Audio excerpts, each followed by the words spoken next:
दर्द इश्क है रोता है क्या, आगे आगे देखिए होता है क्या। बसपा पहली जंग जीत गई। बहुत बड़ा न्यूज़, बहुत रोमांचक न्यूज़ आज मैं लेकर आपके सामने आया हूँ। मैं आर.डी. भारती और आप देख रहे हैं बिहारी सुल्तान। बहुजन समाज पार्टी के लिए बहुत बड़ा खुशी का आज दिन होना चाहिए अगर आप इस न्यूज़ को समझ लेंगे।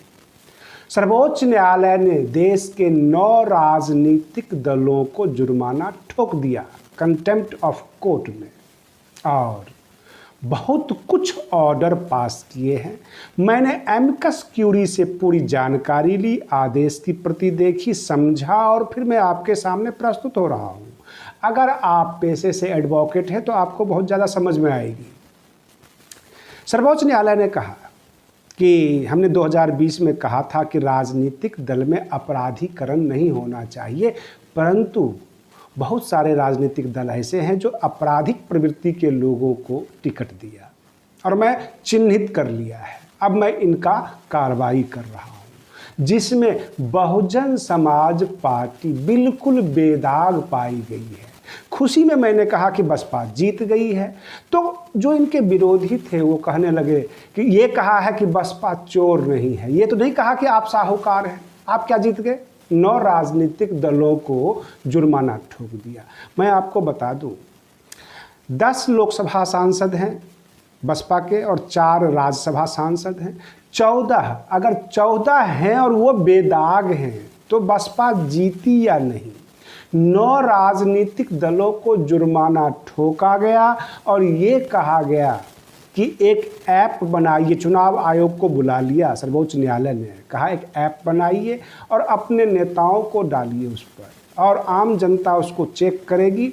48 घंटे के अंदर पता लग जाएगा कि वो आपराधिक हैं या नहीं है। 2022 का जो उत्तर प्रदेश का विधानसभा चुनाव है उसको ध्यान में रखते हुए सर्वोच्च न्यायालय ने काफ़ी टाइट कर दिया है, काफ़ी व्यवस्था टाइट कर दिया है। और तो और सर्वोच्च न्यायालय ने एमिकस क्यूरी अपॉइंट किया और चुनाव आयोग से कहा कि एक बात बता देता हूँ, ये जो 76 भाजपा विधायक यूपी के हैं, जो यूपी सरकार उनके ऊपर से केस वापस लेने वाली है, तो मैं पूरे देश के लिए एक आदेश कर रहा हूँ कि जब तक कंसर्निंग हाई कोर्ट परमिशन नहीं देगी कोई केस वापस नहीं होंगे और स्पीडी ट्रायल करके इनको जेल भेजना है इन तमाम नेताओं को।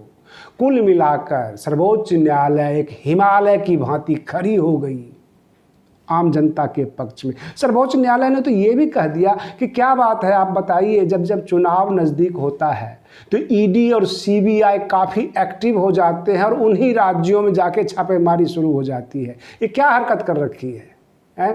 कहने का मतलब यह है कि सर्वोच्च न्यायालय वर्तमान जो व्यवस्था है वो समझ चुकी है। मैं बहन मायावती जी से भी आग्रह करूंगा। मैं आज 2 आग्रह करता हूं बहन जी से। बहुत सारे बसपा कार्यकर्ता रोज़ रोज़ कमेंट भी करते हैं और कहते हैं कि जयप्रकाश सिंह जी को पार्टी में वापस लिया जाए। और दूसरा, 2022 में कोई भी नेता का टिकट दें, आपराधिक प्रवृत्ति के नेताओं को टिकट बसपा ना दें, क्योंकि आज बसपा की इमेज बहुत बड़ी हुई है। पूरे देश के नज़रों में लोग बसपा का नाम ढूंढ रहे थे उस लिस्ट में और बसपा का नाम नहीं है। जितने भी आपराधिक प्रवृत्ति के नेता पाए गए हैं अन्य दलों में, भाजपा को 5 लाख रुपए जुर्माना हुआ, कांग्रेस को जुर्माना हुआ है, एनसीपी, सीपीएम, इन तमाम दल को जुर्माना ठोका गया है, 9 राजनीतिक दलों को। और बहुत बड़ी हलचल मच गई है देश की राजनीति में और बसपा नंबर 1 बनकर निकली है। कहने का मतलब यह है कि बहुजन समाज आज गौरवान्वित हुआ है।